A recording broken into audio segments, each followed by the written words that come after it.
Welcome to our program on Kardec Radio.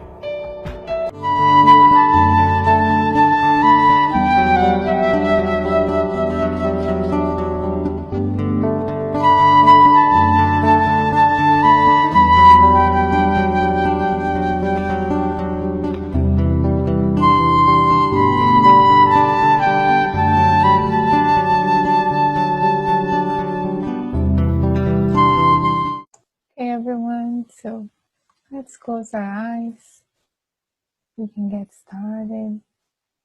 Taking a deep breath, letting go of any sensations, any feelings, anything from our day, anything from the physical world that may be bothering us in this moment, so we can connect with Jesus in this moment, so we can connect with our guardian angels, mentors of the house, evolving, surrounding us in this moment.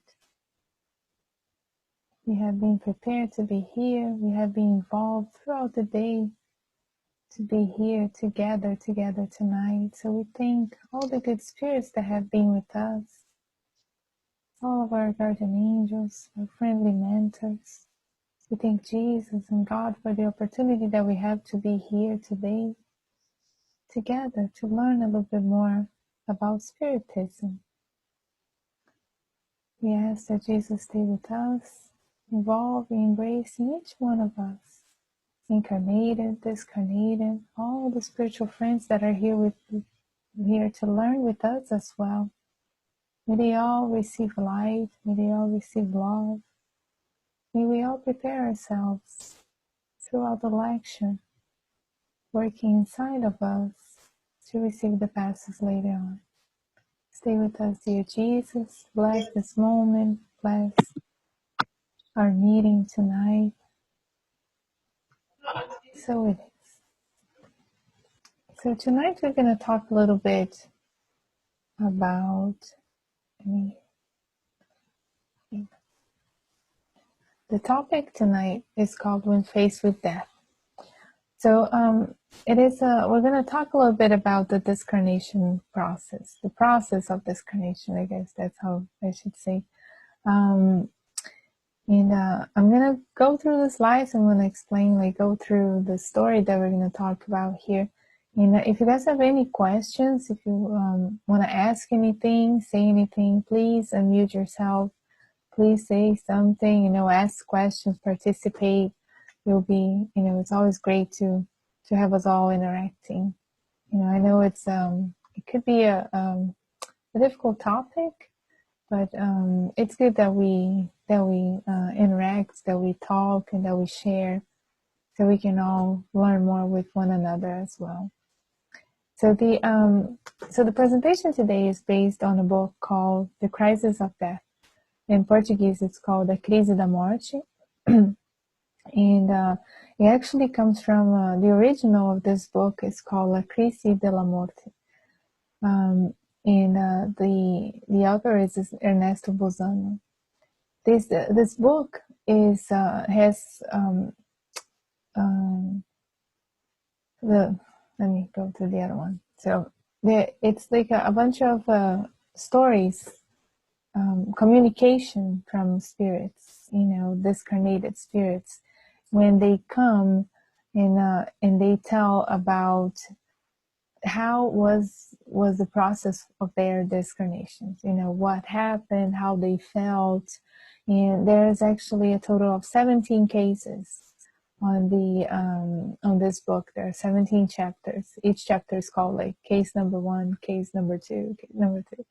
And there are 17 psychographs there, communications from different spirits. And we're going to talk briefly about one of the stories in the book. So if you are interested, if you put, for those that read in Portuguese, if you put on Google A Crise da Morte, livro, Ernesto Bozano, you're going to find it on the website vivespirita.com. We have it is in there too as a PDF to download, and I guess you could probably even find the original if you read that language. But So we're gonna go and start with the story that brings to us, and I want to say that this is one of the cases, right? Like I said, there's like 17. There are 17 in this book, and each one is different. Each one is particular, and it tells a different story. So it's not because it was like this with this particular spirit, with this particular person when he discarnated, that it is like that with everyone, right? But we can talk a little bit more about that when we as we go. So the communicating spirit, in this case, he's an American character actually, and when he was incarnated, he occupied a very high position in politics. And he was a good person. He was a person that had ethics. So you're going to see that his discarnation process was very smooth, and he received a lot of help. So the objective of the communication is to talk about the moment of his death, how he reacted, what he felt, how he perceived it. So initially, he was sick, and initially when he was taken by different sensations, right? And in the book it says that it was similar to what someone would experience when suddenly waking up from a deep sleep. So imagine, we probably have all been there when you're really sleeping deeply, and you wake up like with like a shock. You kind of feel like, whoa. And usually that happens when we are sleeping, and that happens is because we return this pure spirit that was detached during the night, but it's still attached with the silver cord. Even we can see the silver cord here in this picture. When we wake up like suddenly, then the pure spirit comes like really quickly to the body, so it gives us that shock. And the feeling, the sensation that this man had was kind of like that. He felt like a quick detachment, like if was awake from a deep sleep. And he didn't know, what was going on. At first, he didn't understand. He could not tell what was going on. He wasn't aware, at first. So, but little by little, as he kind of awoke in that state, in the spiritual side of things, he started to notice what was going on. He started to kind of feel situated. Again, like, when we sometimes, I don't know if you guys have felt this, I have, when suddenly waking up in the night, when you're sleeping deeply, and then sometimes you don't even know where you are, and you have to kind of look around and see, like, and then you feel like, okay, I woke up, and then you kind of come back to yourself. That's how he felt. He started to notice that he was in his bedroom, in his house, but he also he saw his physical body laying in bed, right, and discarnated, like he was dead. And so at first, when he saw that he was separated from his body, when he looked at himself, he would see himself as he is, with the same shape, same color, it's the same way. He would think, looking back at himself, he thought that he was still alive. And at the same time, he was seeing his body there in bed. So he was really scared. He was totally confused at that moment. He did not know that he had died. He did not know what happened, you know. And this is very common. It's very common that the person, especially for those that are not prepared in terms of like not knowing Spiritism, not understanding that when the body perishes, when the body dies, that the spirit continues living. So we can, as we can imagine, it's quite normal for people to die, to discarnate, and not understand what is going on. And then they start to realize, to understand the situation when they see their bodies, away from where their perispirit is. So he didn't know, but then a little bit like soon after that, as soon as he started to get situated and he started to kind of praying, asking for help, he noticed his wife, his wife that had discarnated a little bit before him previously, a few years before he did. And she was there by his side, and she was smiling to him. So here in this picture, we see the lady by the bed, but he didn't see her in that way because he was detached from the body already. So he saw her smiling, and then she explained to him, that he had died. She explained to him. Then he understood that he actually had passed away. And she told him that she had been taking care of him, by his bedside, that she's been there, throughout his problems, and that she was already waiting, preparing his spirit, and she was ready and prepared to help him, to go back to the spiritual world. And this brings attention to us to something that, for us that I have had some experience with loved ones when, for example, I'll give the example of my grandmother. I remember when she was very sick, she passed away with cancer. And she was very sick. And I remember one day I was there with her. There were 2 beds on the bedroom that she was, and I was sitting on the other bed. And she was like, I think she passed away the next day or 2 days after that. She kept telling us like that she was seeing her husband there. And she was like, he's here to help me. He's here. I can see, look, he's right there. And she would point it where he was and everything.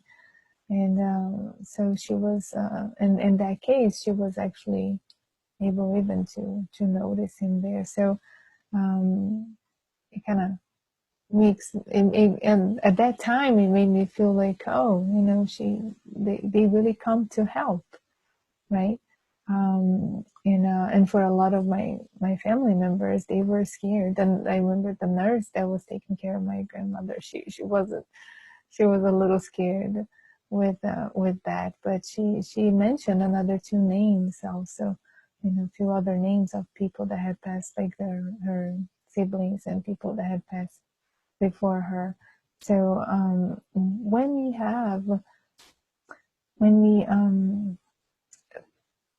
when we discarnate, there's always help available. There's always help for everybody, for all of us. And if we have the merit to receive our loved ones, to receive that immediate help, like the man here in this story, we will have that help. If we're humble enough and open, we're open also to receive and to ask for help, when we know that we need it. So she went there to help him. And as soon as, she explained to him and he understood, he started to feel better, right? So changes came. He started to feel better. He noticed that his faculties were in full activity. So he started to perceive things better, to hear, to see. He understood, and he embraced that spiritual, the life, the spiritual aspect of who he was, understanding that he was not the body anymore. So he started to feel happier, to see that he was not alone, to see that he had help in there, that he had a loved one there to help him, to embrace him, because on the moment of death, that's a lot of confusion that comes to us, that comes to the spirit. So it is important to feel that we are supported at that point. And that's how this man felt. He felt that he was supported, and he started to find a sense of relief and find something good in that moment and understand that moment with some joy. Does anybody have any questions so far? No? Okay, so keep going. So then, once he understood, and he was totally and fully detached from the body, completely, disconnected. When the perispirit and the spirit was completely disconnected from the physical body, then his wife took him by the hand, and they both ascended through the bedroom ceiling. And when the spirits are kind of flying in the air, and we say they're volitating. That's how we say in Spiritism. So she embraced him, and they were able to ascend to a higher sphere, to kind of to pass from the Earth's crust and the atmosphere that we are here through another place. And so he was, he went to, usually when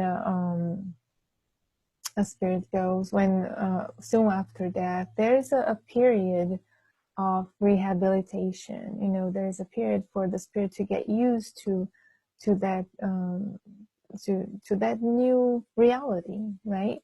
So he went to be taken care of, like we see on André Luiz book and on Solar, his case was different because he went to Leon Brau, and then he was taken to a colony of rehabilitation.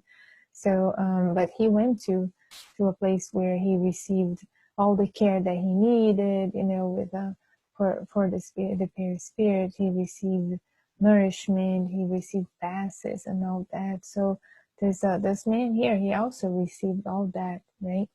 And he went to a colony, a place of rehabilitation, with the help of his wife, and and the good spirits that were there to assist him in his needs. But even though he was away from Earth, even though he was totally detached from the physical body, he still continued to have knowledge of what was going on. So there was this. Usually, when the spirit discarnate, he goes to a different sphere, but we are still connected through our emotions. So he was still connected through the emotions of his loved ones that he left behind. And particularly in this case, he was very connected to his daughter. She was very sad because, the mom died a little earlier than the father. And she started to kind of feel that sadness deeply in herself. So she was depressed. She was crying a lot, thinking a lot about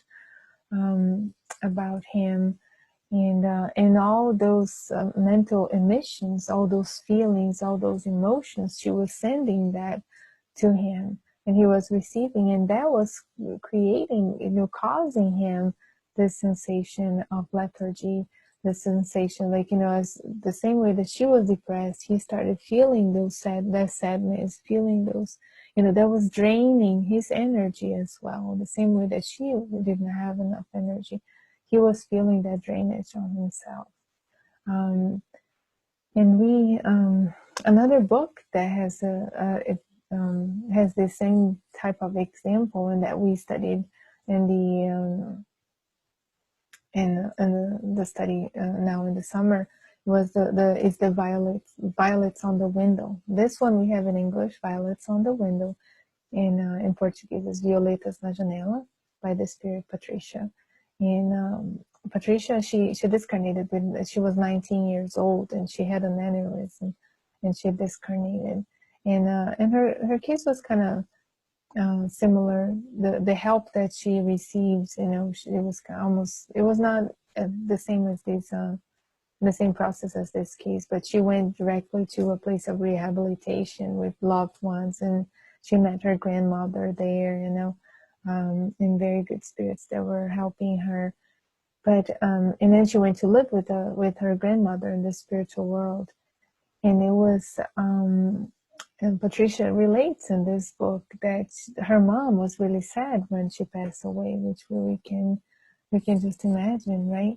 And she could feel that, she could feel that her mom was really sad. So every time that her mom cried, she could feel that she had those feelings. It's the Violets on the Window is, by the way, a very good introductory book, and a very good book overall to explain the spiritual world and the discriminatory process. There's Patricia's example, as well as some others. She meets more people throughout the book. It's a very short book. I think it's about 80 pages, so it's worthy checking out.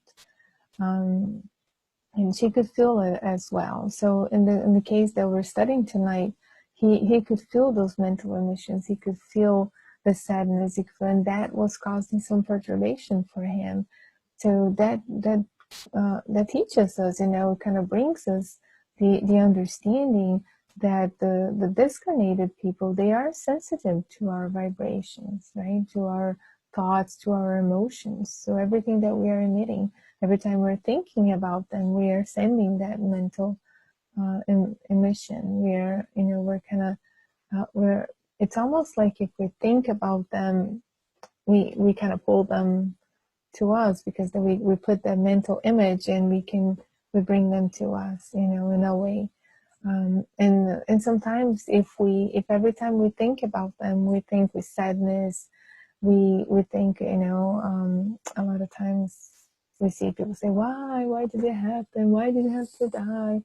And that puts, kind of generates all the feelings that the person have, is generating disturbance to the discarnate. It can generate guilt. It can generate sadness. It can generate so many like lower feelings, negative feelings to the discarnate spirit. And at a point where the discarnate spirit actually need help, he needs to restore, to regenerate himself, so he can continue his path in the spiritual world. So it's something for us to think about. How is our conduct when we lose someone, or when we are faced with death? And we're going to talk a little bit more about that as well. So those crises of pain, for the loss, when people die, it can create like all these dark and harmful vibrations. We end up trapping the person, the discarnated person's spirit, in the case, in sadness and negative vibration. So, like I said, they receive and feel vibrational impact, and they enter in a disturbed state, which can keep them trapped on Earth. So we keep kind of pulling them back here. Every time we think about them, we kind of keep, instead of letting them go and receive the help and be helped and disconnect so they can follow with their path, we kind of keep them, tugging them back to Earth. So what is our conduct when we're faced with death? So we have to try to maintain serenity, especially us that have this understanding, that have this idea, this notion. We understand the process, and it doesn't mean that because we are spiritists we don't cry, we don't feel the loss, we don't get sad. That's absolutely not true. That's not what I mean. We can cry, we are gonna feel the loss, we are gonna grieve. That's it's obvious. We have feelings, we are humans. When it's someone we really love, we'll have those feelings. It's inevitable, but it is the way that we conduct ourselves. So, I'm sad because I lost him, and I'm sad because I lost a loved one. We can feel that, but we cannot keep emitting thoughts of why did this happen, rebelliousness or revolt because someone died, because in terms we lost someone. I remember Zivaldo always says that, when that we have this term that we use, that, I lost my brother, I lost someone. And he always says that we don't lose anyone, we don't have anyone in that sense. We don't own anyone, so we don't lose anyone. It's just a brief moment of separation, right? So being serene at these moments, trying to maintain a certain serenity in our thoughts, a little clarity in our mind, emits more luminous, more light, vibrations of light that will involve that spirit, and more peace. And that's going to help that disconnection and their adaptation in the spiritual world, which, is what they need, is when they get there, right? What they need when he arrived.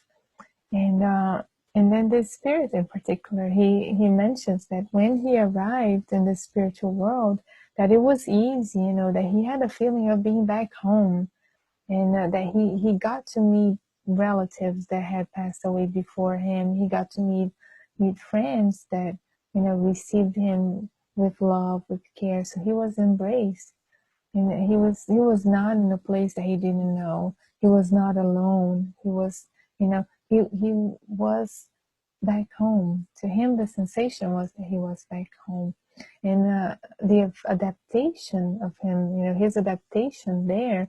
He relates in the book, and when he gave the communication, that it was easy, and that his comparison was that he felt that it was a lot.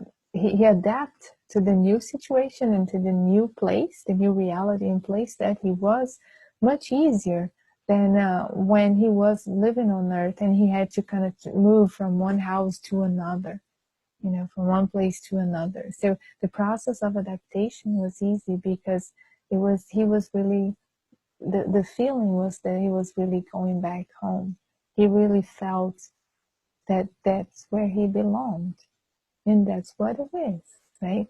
It's a I remember, I think Divaldo said in um one of the speeches that I heard him, I remember he said that death is nothing more, it's simply a passport to our real life. It's a passport to life. That when we die, when we discarnate, then we go back home. That's what Spiritism brings to us, right? It teaches us, right? It's one of the main teachings of Spiritism is talking about the reincarnation and how we are here on earth as if we are on a school, for a period of time, for a brief period of time, when you consider the eternal spirits that we are, right? So the spirit relates that his adaptation was easy, right? So then we bring a little bit back to us here. Anybody want to say something? Okay, so I'll keep going and then we can talk at the end then. Yeah, very good talking. Keep going, please. Okay, thank you. So we bring it back now to ourselves, to our conduct. What are the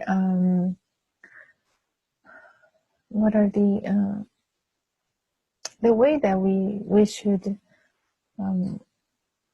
should conduct ourselves, that we should place ourselves in these types of situations. So the guidelines, the orientation that the high spirits and the good spirits give to us when we are faced, with death in our family, with friends, with loved ones.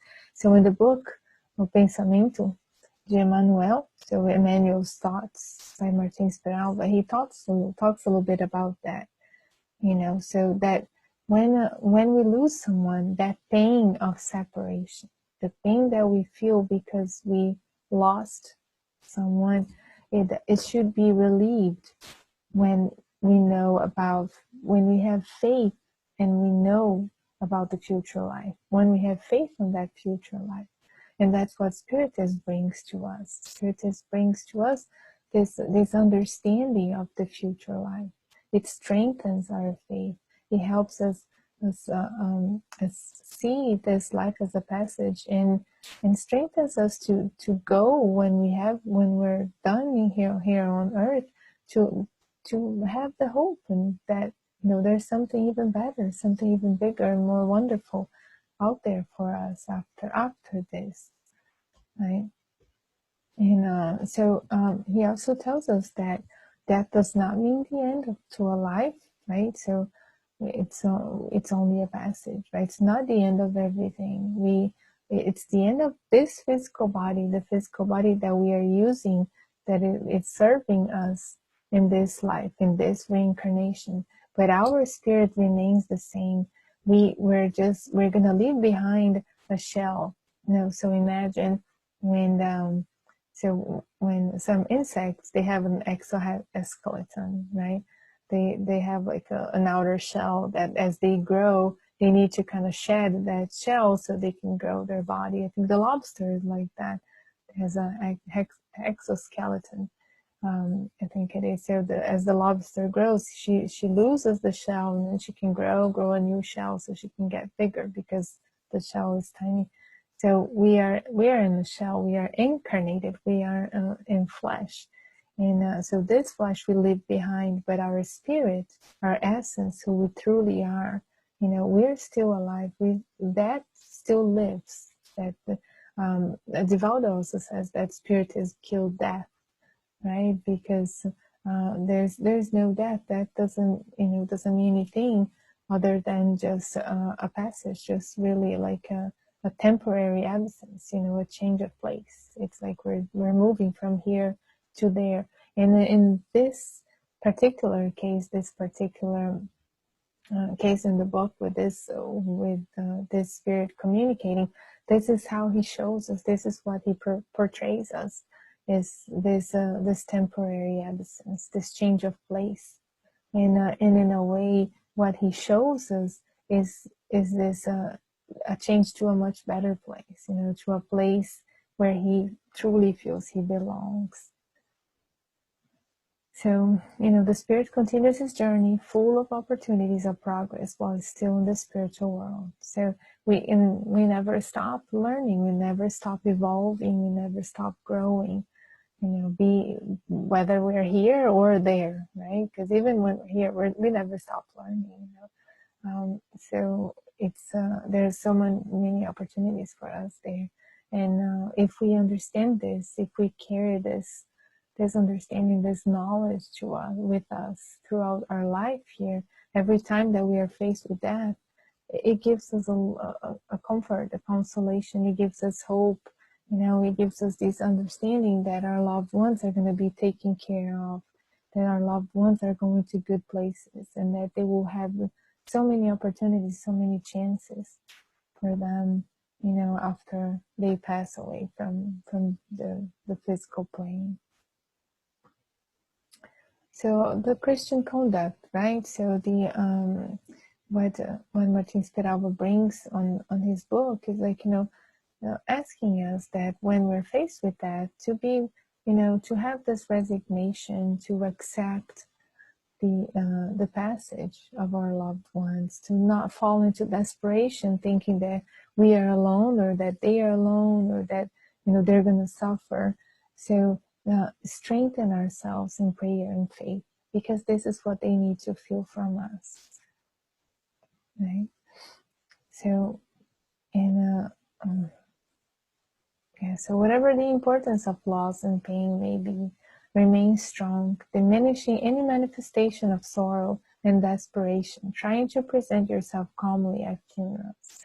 So when we go to a funeral, this is a way for us to conduct ourselves, not go sobbing and get desperate over the coffin or over the body of the person, because a lot of times the discarnated spirit can be right there, if he's still attached to his body, if he's still suffering the separation of the spirit with the body, with the physical body, the physical body, he can be there, he might be right there next to the coffin. He might be, he might not know how to disconnect. So we have to try, knowing, having this knowledge, is our duty. It's our,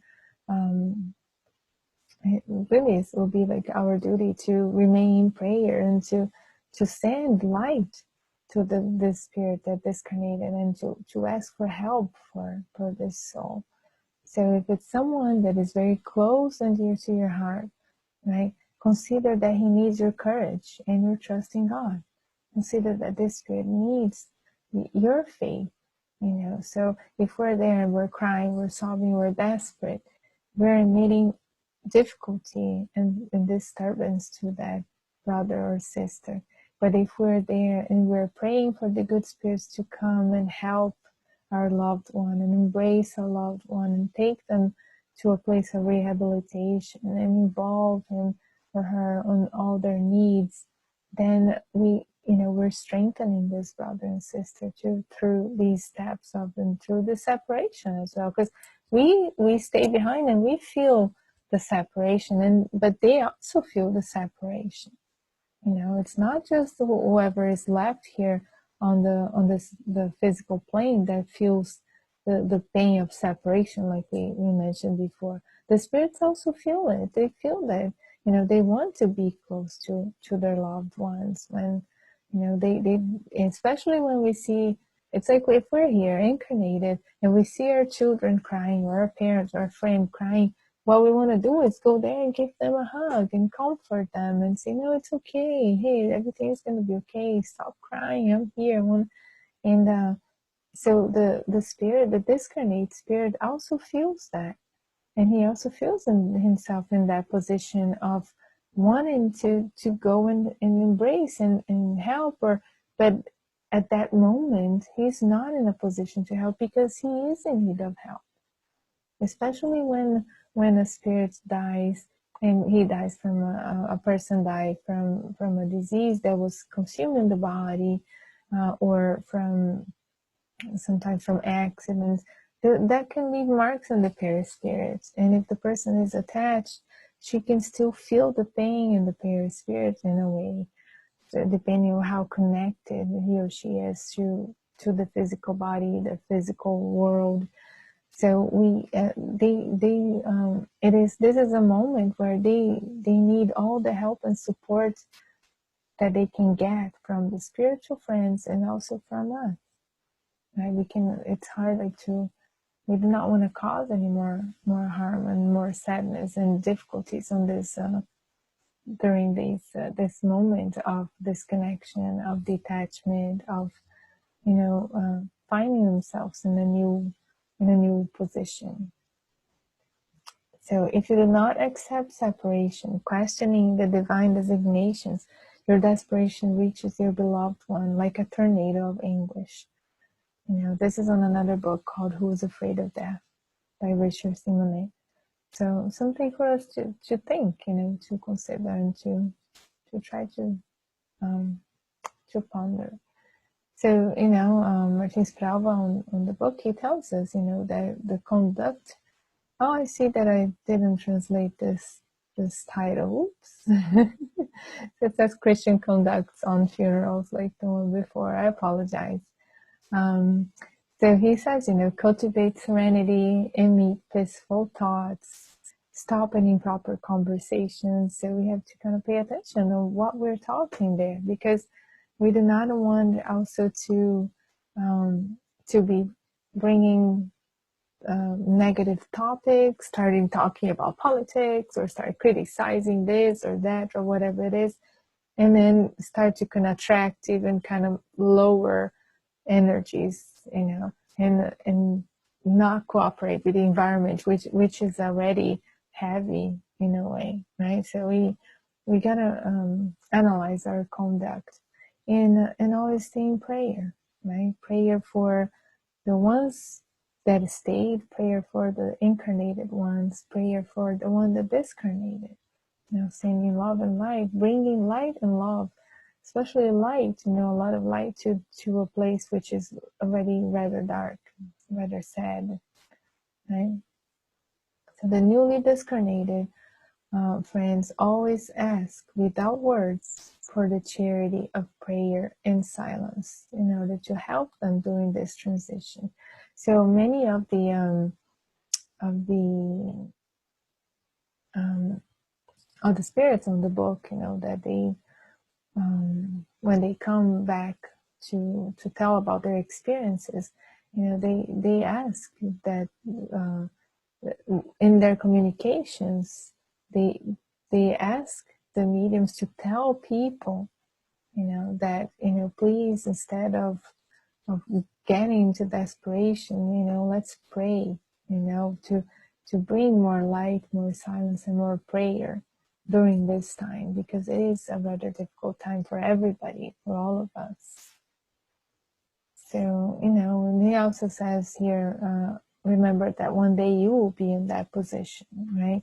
That you will still be in a way trying, still attached to those impressions of the physical life, and still trying to disconnect in a serene and peaceful way, and at that time, at that point, what would want for us, we will want for respect, for love, of course. It's not that we don't want anybody to cry for us, but it's like we'll probably not want anything that would kind of make it even harder that already is.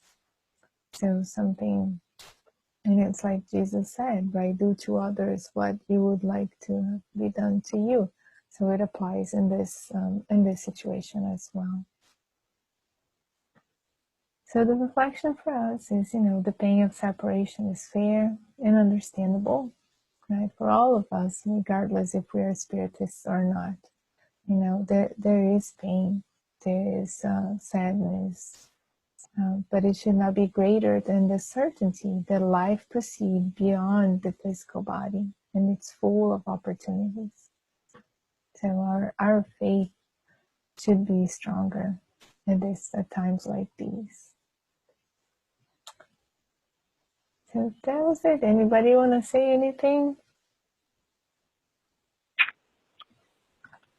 Hey Anna, this is Cara. I just wanted to say thank you for such a good message tonight. And this morning I was reading from Happy Life, and it said that death is just a change of address. Mm-hmm. And I thought that was so interesting because that's a common form that people in America fill out when you move, right? So your mail will go from your old place to your new place. And that's how Joanna DeAngelis characterized it. It was just a change of address. I never thought about it that way because that's really what it is. We just change addresses, and we get our mail at the new place, right? Yeah, that is true. So yeah, that's thank you. Such a good message. Oh, thank you for your comment, because this is what this spirit, communicating spirit, relates as well. That he felt like he was just like changing, homes, and that actually that transition, that change was even easier than when he changed homes.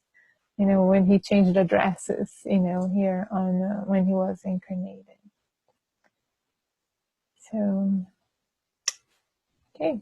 And with that, I'm just going to go ahead and say, tell everybody that we are starting our study, Get to Know Spiritism, and on this Saturday. And, we're going to be talking about discarnation, reincarnation, incarnation, all the basic topics in Spiritism. So I just want to invite everybody to participate with us. It's 100% virtual, it's free, accessible for everyone. So, thank you. Okay. And now, I would like to share my screen, if possible. Yeah, sure. Do you want to share now or after the passes?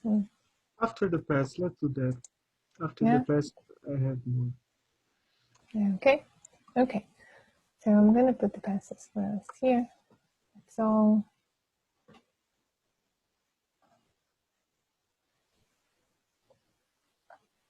We're going to, oops.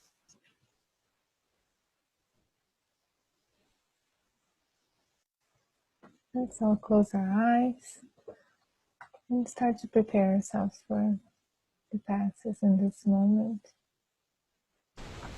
Let's prepare ourselves now for the moment of the passes and the blessing of our water.